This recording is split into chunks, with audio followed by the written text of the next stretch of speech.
मुंबई महानगरपालिका निवडणुकीसाठी महायुतीमध्ये जागा वाटपाची रस्सीखेच सुरू आहे। शिवसेनेनं 100 जागांची मागणी केली होती, मात्र भाजपनं ती फेटाळली आहे आणि 70 जागांचा नवा प्रस्ताव दिलाय। यापूर्वी भाजपनं 52 जागांची तयारी केली होती, मात्र शिवसेनेनं तीव्र नाराजी व्यक्त केली होती आणि अजूनही 25 ते 30 जागांवरनं तिढा कायम आहे आणि तो सोडवण्यासाठी आज पुन्हा दोन्ही पक्षांच्या नेत्यांची महत्त्वाची बैठक होणार आहे।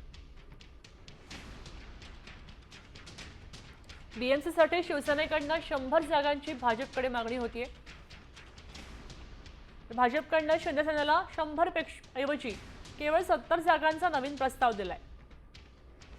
पहिल्या चर्चेमध्ये 52 जागा द्यायची भाजपनं तयारी दाखवली होती।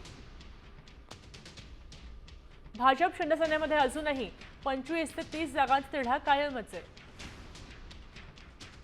भाजप शिंदेसेनेच्या नेत्यांमध्ये आज पुन्हा एक बैठक होणार आहे।